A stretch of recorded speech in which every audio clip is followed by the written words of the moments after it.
মদিনার আকাশে তখনও হালকা অন্ধকার। মসজিদে নববীর মিনারে ধ্বনিত হচ্ছে ফজরের সুমধুর আজান। আজ যে ঈদুল ফিতরের সকাল। হযরত আনাস রাদিয়াল্লাহু তাআলা আনহু মনে মনে বললেন, চলুন দেখে আসি আমাদের রাসূল সাল্লাল্লাহু আলাইহি ওয়াসাল্লাম আজ কি করছেন। তিনি ধীরে ধীরে নবীজির ঘরের দিকে এগিয়ে গেলেন। ঘরের দরজা তখন হালকা খোলা। সেখানে দেখা গেল রাসূলুল্লাহ সাল্লাল্লাহু আলাইহি ওয়াসাল্লাম ওযু শেষ করেছেন। তারপর তিনি সুন্দরভাবে গোসল করলেন। আনাস রাদিয়াল্লাহু তাআলা আনহু হাসি মুখে বললেন, ইয়া রাসূলুল্লাহ, আজ তো ঈদের দিন, আপনি কি কাপড় পরবেন? রাসূলুল্লাহ সাল্লাল্লাহু আলাইহি ওয়াসাল্লাম হালকা হাসলেন, বললেন, আনাস, আমরা সবচেয়ে ভালো জামা পরব আজ। আল্লাহ পছন্দ করেন তার বান্দারা যখন তার দেওয়া নিয়ামত প্রকাশ করে। তিনি আলমারি খুলে তার পরিষ্কার সাদা কাপড় বের করলেন। দামি না হলেও কাপড়গুলো ছিল খুবই পরিপাটি। মাথায় পাগড়ি বাঁধলেন। এরপর আনাস রাদিয়াল্লাহু তাআলা আনহু দেখলেন নবীজি এক বোতল সুগন্ধি আতর হাতে নিয়েছেন। তারপর তিনি খেজুর খেতে বসলেন। আনাস রাদিয়াল্লাহু তাআলা আনহু খেয়াল করলেন তিনি 3টি খেজুর খেলেন। আনাস রাদিয়াল্লাহু তাআলা আনহু বললেন, আপনি 3টি খেজুর খেলেন কেন ইয়া রাসূলুল্লাহ? নবীজি বললেন, হ্যাঁ আনাস, ঈদুল ফিতরের দিনে ঈদগাহে যাওয়ার আগে কিছু খাওয়া ভালো, আর আমি বিজোড় সংখ্যা পছন্দ করি। এরপর রাসূলুল্লাহ সাল্লাল্লাহু আলাইহি ওয়াসাল্লাম তার সাহাবীদের নিয়ে রওনা হলেন ঈদগাহের দিকে। অন্যদিকে ঈদের সেই ভোর হঠাৎ কিছু ছেলে মেয়ে খেলতে খেলতে চলে আসে হযরত হাসান রাদিয়াল্লাহু তাআলা আনহু আর হুসাইন রাদিয়াল্লাহু তাআলা আনহু এর বাড়ির সামনে। তারা বিস্ময় নিয়ে দেখতে থাকে তাদের পরনে এখনো সেই পুরনো জামা। তারা কোমল কণ্ঠে বলল, আরে হাসান, হুসাইন, আজ তো ঈদ, আমরা সবাই দেখো নতুন জামা কাপড় পরে এসেছি। তোমরা তো দেখছি আগের সেই পুরনো জামা পরে আছো। তোমাদের কি নতুন জামা দেওয়া হয়নি? তোমাদের মা কি তোমাদের জন্য নতুন জামা আনেননি? এ কথাগুলো শুনে মুহূর্তেই তাদের চোখে জল এসে গেল, কিন্তু তারা কিছু না বলে এক দৌড়ে ঘরের ভেতর চলে গেল। ছুটতে ছুটতে মায়ের ঘরে গিয়ে ডাকতে লাগলো, আম্মা, আম্মা। সবাই বাইরে দাঁড়িয়ে। আমাদের বন্ধুরা, তারা সবাই ঈদের জামা পরে ঈদের নামাজে যাচ্ছে, আমরাও যাব। আমাদের নতুন জামা কোথায় আম্মা? এখনই আমাদের জামা দাও, আমরা নতুন জামা পরে ঈদের নামাজে যাব। হযরত ফাতেমা রাদিয়াল্লাহু আনহা 2 ছেলের এমন আকুল মিনতি শুনে স্তব্ধ হয়ে গেলেন। তার প্রাণের টুকরো 2 দুলাল তার দিকে আশায় ভরা চোখে তাকিয়ে আছে। তিনি জানতেন তাদের জন্য কোনো নতুন জামা নেই। ঘরে যা ছিল সবই তো শেষ। দুনিয়ার রোজগার যা ছিল তাও হযরত আলী রাদিয়াল্লাহু তাআলা আনহু আগেই গরিব দুঃখীদের মাঝে বিলিয়ে দিয়েছেন। অতঃপর তিনি নিজেকে সামলে নিয়ে কোমল কণ্ঠে বললেন, আমার সোনামণিরা, তোমরা তো এখনো গোসল করনি। আগে তোমরা দুজনে ভালো করে গোসল করে এসো। তোমাদের নতুন জামা তো দর্জির দোকানে রয়েছে, সে তৈরির কাজ শেষ করলেই আমি তোমাদেরকে পরিয়ে দিব। তারপরে তোমাদেরকে সুগন্ধি মেখে দিব। তারপর তোমরা ঈদের নামাজে যাবে। এখন যাও, আগে গোসল করে আসো। মায়ের মুখের কথায় হাসান হুসাইন রাদিয়াল্লাহু তাআলা আনহু উচ্ছ্বসিত হয়ে গেল। 2 শিশু ছুটে চলে গেল গোসল করতে। তাদের নিষ্পাপ মন বুঝল না মায়ের কষ্ট। হযরত ফাতেমা রাদিয়াল্লাহু আনহা তিনি আর নিজেকে ধরে রাখতে পারলেন না। দরজার আড়ালেই বসে পড়লেন। সেজদায় পড়ে কেঁদে কেঁদে আল্লাহর কাছে ফরিয়াদ জানাচ্ছিলেন। চোখের জলে তার জায়নামাজ ভিজে যাচ্ছিল। তিনি বলছিলেন, হে আমার রব, তুমি ছাড়া আমার আর কেউ নেই। তুমি আমার দুলালদের জন্য ব্যবস্থা করো। আমি যে কথা দিয়েছি সেটা পূরণ না হলে আমি সন্তানদের কাছে কি বলবো? হে আল্লাহ, আমার মুখে যেন মিথ্যার ছাপ না পড়ে, তাদের কোমল হৃদয় যেন কষ্ট না পায়। হে আমার প্রতিপালক, তোমার দয়া ছাড়া আমার কোনো উপায় নেই। ফাতেমা রাদিয়াল্লাহু তাআলা আনহু তখনও সিজদায় কাঁদছেন, তার চোখ বন্ধ। তিনি আল্লাহর কাছে এতটাই নিবেদিত হয়ে গিয়েছিলেন যে আশপাশের সবকিছু ভুলে গিয়েছিলেন। ঠিক তখনই হঠাৎ তিনি শুনতে পেলেন ছোট ছোট পায়ের শব্দ। তিনি মাথা তুলে দেখলেন দরজা দিয়ে ঢুকছে তার প্রাণের টুকরো 2 ছেলে, হাসান ও হুসাইন রাদিয়াল্লাহু আনহুমা। তাদের দুজনেরই মুখে এক অদ্ভুত আনন্দের হাসি। হাতে তারা ধরে আছে ঝকঝকে সুন্দর নতুন জামা কাপড়। ফাতেমা রাদিয়াল্লাহু তাআলা আনহু বিস্ময়ে তাকিয়ে থাকলেন। কিছুক্ষণের জন্য তিনি বুঝতে পারলেন না কি ঘটছে। তারপর তিনি তাদের কাছে এগিয়ে গেলেন। মমতাময়ী মাতৃস্নেহে জড়িয়ে ধরে কোমল কণ্ঠে জিজ্ঞেস করলেন, সোনামণিরা, বলো তো এই জামা কাপড় তোমাদের হাতে কোথা থেকে এলো? 2 ভাই হাসতে হাসতে মায়ের মুখের দিকে তাকিয়ে বলল, আম্মা, আমরা গোসল শেষ করে যখন ঘর থেকে বের হচ্ছিলাম তখন হঠাৎ করে একজন মানুষ আমাদের সামনে এসে দাঁড়ালেন। তিনি বললেন, হাসান, হুসাইন, একটুখানি দাঁড়াও। আমরা দাঁড়িয়ে গেলাম। তিনি বললেন, আমি দর্জির দোকান থেকে এসেছি, তোমাদের নতুন জামা কাপড় তৈরি হয়ে গেছে। এই নাও তোমাদের জামাকাপড়। তিনি আমাদের হাতে এগুলো দিয়ে দিলেন, তারপর আর তাকালাম না, দৌড়ে তোমার কাছে চলে এলাম আম্মা। কিছুক্ষণ পর হজরত আলী রাদিয়াল্লাহু আনহু ঘরে ফিরে এলেন এবং দরজায় কড়া নাড়লেন। হজরত ফাতেমা রাদিয়াল্লাহু তাআলা আনহু দরজা খুলে দিলেন। হজরত আলী রাদিয়াল্লাহু তাআলা আনহু ঘরে প্রবেশ করে দেখলেন তার দুই ছেলে হাসান ও হুসাইন ঝকঝকে নতুন জামাকাপড় পরে ঈদের নামাজের প্রস্তুতি নিচ্ছে। তিনি অবাক হয়ে তাদের দিকে তাকালেন, অবিশ্বাস্য বিস্ময়ে বললেন, হাসান, হুসাইন, এত সুন্দর জামাকাপড় কোথা থেকে পেলে তোমরা এই জামা? আমি তো কিছু কিনিনি, এসব জামা কি তোমাদের মা কিনে দিয়েছে? এরপর তিনি ফাতেমা রাদিয়াল্লাহু তাআলা আনহু এর দিকে তাকালেন, প্রশ্নবোধক চোখে জিজ্ঞেস করলেন, ফাতেমা, তুমি কিভাবে এসবের ব্যবস্থা করলে? আমাদের ঘরে তো কিছুই নেই, জামাকাপড় কেনার মতো অর্থও ছিল না। তখন ফাতেমা রাদিয়াল্লাহু তাআলা আনহু তার মাথা নিচু করে সবকিছু খুলে বললেন। তিনি জানালেন কিভাবে সন্তানরা জামাকাপড় চাইল, কিভাবে তিনি মিথ্যা সান্ত্বনা দিলেন, কিভাবে তিনি জায়নামাজে বসে আল্লাহর দরবারে কেঁদে কেঁদে দোয়া করলেন, এবং কিভাবে হাসান ও হুসাইন ফিরে এসে এই জামাকাপড়ের কথা জানালো। সব শুনে হজরত আলী রাদিয়াল্লাহু তাআলা আনহু এর চোখ ছলছল করে উঠল। তিনি তখন বললেন, ফাতেমা, বুঝতে পারছো না, এ কোনো সাধারণ ঘটনা নয়, যত সম্ভব এটি আল্লাহর কুদরত। নিশ্চয়ই সেই লোকটি ছিল আল্লাহর পক্ষ থেকে পাঠানো কোনো ফেরেশতা।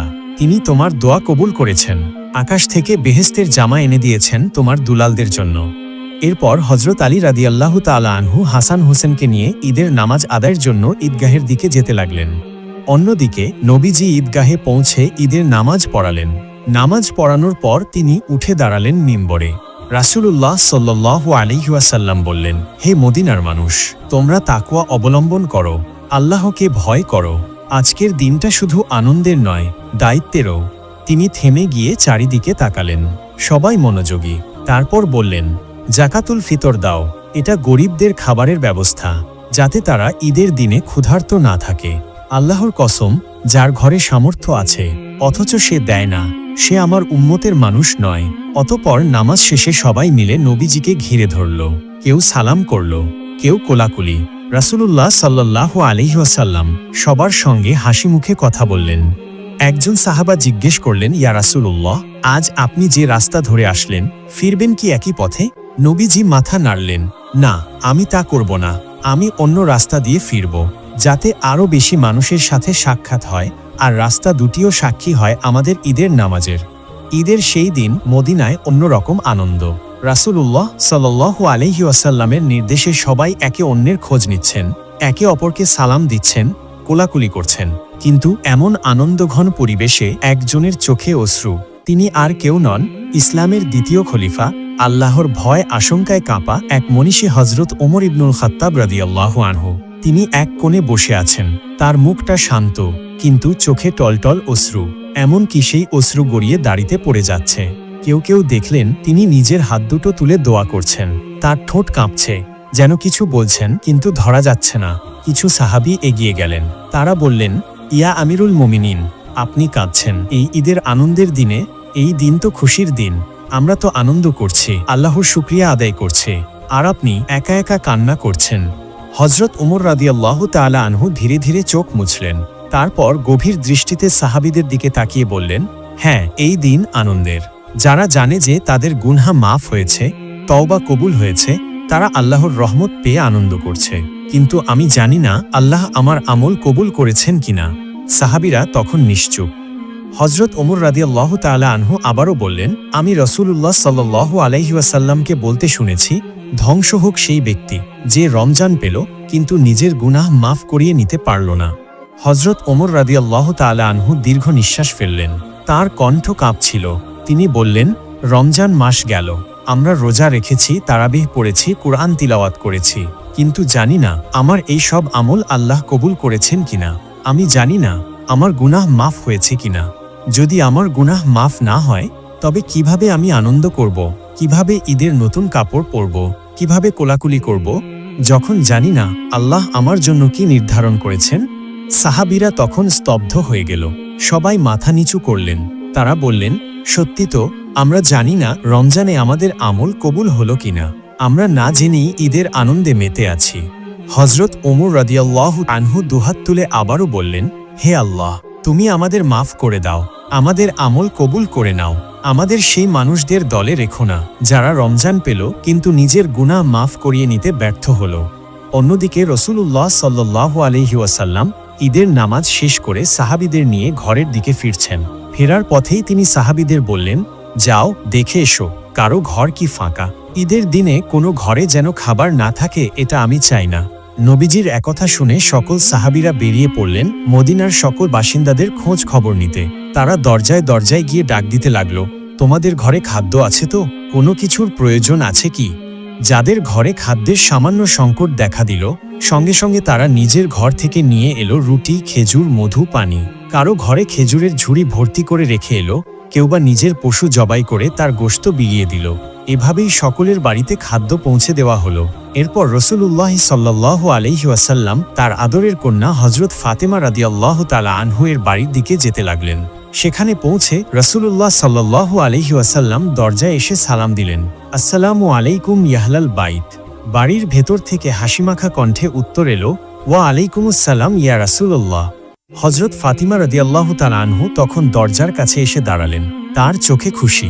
তিনি বললেন, আব্বা যান, আপনি এসে গেছেন। আমরা আপনার জন্য খাবার তৈরি করেছি। তিনি রাসূলুল্লাহ সাল্লাল্লাহু আলাইহি ওয়াসাল্লামকে ভেতরে নিয়ে গেলেন। ঘরের মাঝখানে মাটির পাত্রে খেজুর, রুটি আর এক হাঁড়ি গোশত রান্না করা আছে। রাসূলুল্লাহ সাল্লাল্লাহু আলাইহি ওয়াসাল্লাম তাকিয়ে মিষ্টি হাসলেন। তারপর তিনি খাবারের দিকে তাকিয়ে বললেন, ফাতিমা, খুব সুন্দর করেছ, কিন্তু একটু দেখো তো আমাদের আশপাশের ঘরগুলোতে খাবার আছে তো? ফাতিমা অবাক হয়ে বললেন, আব্বাজান, আমি জানি না, কিন্তু এখনই খোঁজ নিতে হাসান হোসাইনকে পাঠিয়ে দিচ্ছি। রাসূলুল্লাহ সাল্লাল্লাহু আলাইহি ওয়াসাল্লাম মৃদু গলায় বললেন, ফাতিমা, এটা ঈদের দিন, এমন দিন যেদিন কেউ অভুক্ত থাকতে পারে না। হযরত ফাতিমা রাদিয়াল্লাহু তাআলা আনহু খোঁজ নিতে হাসান হোসাইনকে পাঠিয়ে দিলেন। হাসান হোসাইনও সঙ্গে সঙ্গে দৌড় দিলেন। তারা আশপাশের ঘরগুলোতে গেলেন। কিছুক্ষণ পরে তারা ফিরে এসে বললেন, নানা যান, 2-3টি ঘর খালি আছে, কিছুই নেই তাদের জন্য। রাসূলুল্লাহ সাল্লাল্লাহু আলাইহি ওয়াসাল্লাম বললেন, তবে দেরি করো না, এই খাবারটা আগে তাদের পাঠিয়ে দাও, এরপর আমরা খাবো।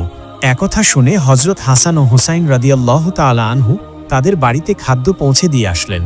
তারপর একসাথে বসে আনন্দের সাথে সকলে খাদ্য উপভোগ করলেন। অতঃপর ঈদের নামাজ, খুতবা আর মদিনাবাসীর সঙ্গে আনন্দ ভাগ করে নিয়ে রাসূলুল্লাহ সাল্লাল্লাহু আলাইহি ওয়াসাল্লাম তার ঘরে ফিরলেন। ঘরের দরজায় হযরত আয়েশা রাদিয়াল্লাহু আনহাকে দেখতে পেলেন। তিনি তখন ঘরের মধ্যে কিছু কাজ করছিলেন। রাসূলুল্লাহ সাল্লাল্লাহু আলাইহি ওয়াসাল্লাম তখন ঘরে প্রবেশ করতেই আয়েশা রাদিয়াল্লাহু তাআলা আনহুর মুখ উজ্জ্বল হয়ে উঠল। নবীজি মুচকি হাসলেন। রাসূলুল্লাহ আলাইহিস সালাম বললেন, আয়েশা, তুমি কি জানো আজকের দিনটা কেমন দিন? হযরত আয়েশা রাদিয়াল্লাহু তাআলা আনহু বললেন, ইয়া রাসূলুল্লাহ, আজ তো ঈদের দিন, খুশির দিন। রাসূলুল্লাহ সাল্লাল্লাহু আলাইহি ওয়াসাল্লাম হাসি মুখে বললেন, তবে এসো, আজ তোমাকেও খুশি করি, চলো তোমাকে কিছু দেখাই। হযরত আয়েশা রাদিয়াল্লাহু তাআলা আনহুর চোখ বড় হয়ে গেল। তিনি বললেন, কি দেখাবেন আমাকে ইয়া রাসূলুল্লাহ? রাসূলুল্লাহ সাল্লাল্লাহু আলাইহি ওয়াসাল্লাম আয়েশার হাতটি নরমভাবে ধরলেন এবং তিনি বললেন, চলো মসজিদে নববীর দিকে যাই, সেখানে কিছু আনন্দের দৃশ্য তোমাকে দেখাবো। এরপর দুজনে মসজিদের খোলা প্রাঙ্গণে এসে পৌঁছালেন। সেখানে আবিসিনীয় সাহাবীরা ঢাল, তলোয়ার আর লাঠি হাতে যুদ্ধ প্রশিক্ষণের কসরত করছিল। তারা লাফিয়ে লাফিয়ে একে অপরের ওপর আক্রমণ চালাচ্ছিল, আবার দ্রুত সরে যাচ্ছিল। মাটি থেকে ধুলো উড়ছিল আর চারদিকে সবাই তাদের উৎসাহ দিচ্ছিল। এটি ছিল তাদের ঈদের আনন্দ উদযাপনের অংশ। রাসূলুল্লাহ সাল্লাল্লাহু আলাইহি ওয়াসাল্লাম দাঁড়িয়ে গেলেন। হযরত আয়েশা রাদিয়াল্লাহু তাআলা আনহুকে ইশারায় কাছে ডাকলেন। রাসূলুল্লাহ সাল্লাল্লাহু আলাইহি ওয়াসাল্লাম বললেন, আয়েশা, তুমি কি দেখতে চাও? হযরত আয়েশা রাদিয়াল্লাহু তাআলা আনহা লাজুকভাবে হাসলেন এবং বললেন, হ্যাঁ ইয়া রাসূলুল্লাহ। এরপর রাসূলুল্লাহ সাল্লাল্লাহু আলাইহি ওয়াসাল্লাম নিজের অবস্থান এমনভাবে করলেন যাতে আয়েশা রাদিয়াল্লাহু তাআলা আনহু নিরাপদে দাঁড়িয়ে দেখতে পারেন। হযরত আয়েশা রাদিয়াল্লাহু তাআলা আনহু নবীজির পেছনে দাঁড়িয়ে তার কাঁধের ওপর মাথা রাখলেন। তাদের গাল পাশাপাশি লেগে গেল। নবীজি তার রোহানি উপস্থিতি দিয়ে হযরত আয়েশা রাদিয়াল্লাহু তাআলা আনহুকে নিরাপদ এবং সম্মানিত বোধ করালেন। কেউ যেন তাকে দেখতে না পায়, সেজন্য তিনি নিজেই আড়াল হয়ে দাঁড়ালেন। কিছুক্ষণ পর নবীজি বললেন, আয়েশা, তোমার দেখা হয়ে গেছে? হযরত আয়েশা রাদিয়াল্লাহু তাআলা আনহা একটু হেসে বললেন, না ইয়া রাসূলুল্লাহ। হযরত আয়েশা রাদিয়াল্লাহু তাআলা আনহা পরে এই ঘটনা স্মরণ করে বলেন, আমার আসলে দেখার খুব একটা ইচ্ছা ছিল না, কিন্তু আমি দেখতে চেয়েছিলাম নবীজি আমার জন্য কতক্ষণ দাঁড়িয়ে থাকেন। আমি বুঝতে চেয়েছিলাম তার কাছে আমার কি মূল্য। আর নবীজি তিনি ধৈর্য ধরে সেই আনন্দঘন দৃশ্য আয়েশা রাদিয়াল্লাহু তাআলা আনহাকে দেখালেন, যতক্ষণ না আয়েশা নিজেই বললেন, ইয়া রাসূলুল্লাহ, এবার চলুন। রাসূলুল্লাহ সাল্লাল্লাহু আলাইহি ওয়াসাল্লাম কোমল হাসি হেসে বললেন, আচ্ছা ঠিক আছে আয়েশা, চলো তাহলে বাড়ি ফিরে যাই। এরপর দুজনে ধীরে ধীরে বাড়ির পথে ফিরলেন। পথের মধ্যে নবীজি বললেন, আয়েশা, এই দিনটা আল্লাহ আমাদের উপহার দিয়েছেন।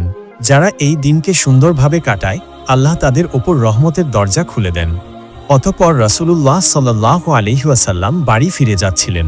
হঠাৎ তার কানে এলো এক শিশুর কান্নার আওয়াজ। তিনি থামলেন।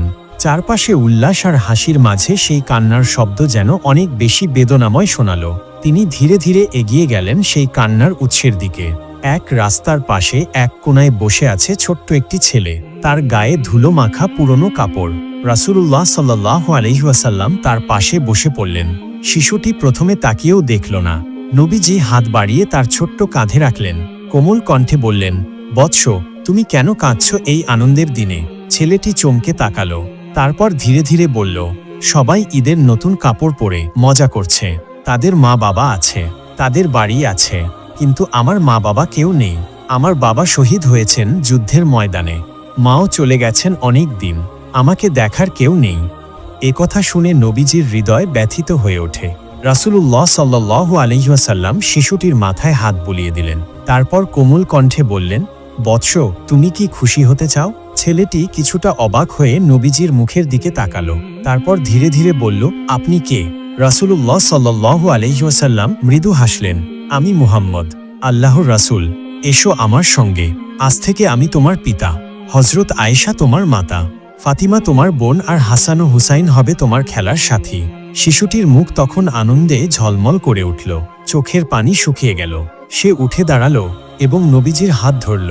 রাসূলুল্লাহ সাল্লাল্লাহু আলাইহি ওয়াসাল্লাম তাকে কোলে তুলে নিলেন। নবীজি নিজ হাতে তাকে বাড়ি নিয়ে গেলেন। হযরত আয়েশা রাদিয়াল্লাহু তাআলা আনহা তখন ঈদের খাবার প্রস্তুত করছিলেন।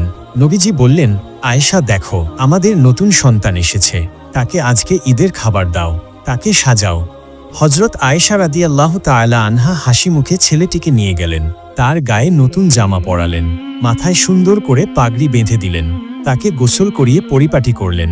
তারপর তাকে হাসান ও হুসাইনের সঙ্গে খেলতে পাঠালেন। তারা তাকে নিয়ে খেলতে লাগলো, দৌড়াতে লাগলো। রাসূলুল্লাহ সাল্লাল্লাহু আলাইহি ওয়াসাল্লাম তাকে কাছে টেনে বললেন, দেখো, আজ তুমি একা নও, তুমি আমাদের পরিবারের একজন। আল্লাহ তোমাকে ভালোবাসেন।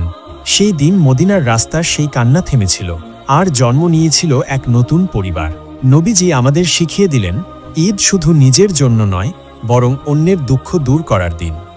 এই ছিল আজকের ভিডিওটি যদি আপনাদের ভালো লেগে থাকে তাহলে অবশ্যই লাইক এবং কমেন্ট করবেন, এবং এমন আরও ভিডিও পেতে আমাদের চ্যানেলটিকে সাবস্ক্রাইব করবেন। আল্লাহ তাআলা যেন আমাদের সবার রোজা কবুল করেন, আর আমরা সকলেই ঈদের দিনটি যেন সুন্দরভাবে উদযাপন করতে পারি। আসসালামু আলাইকুম।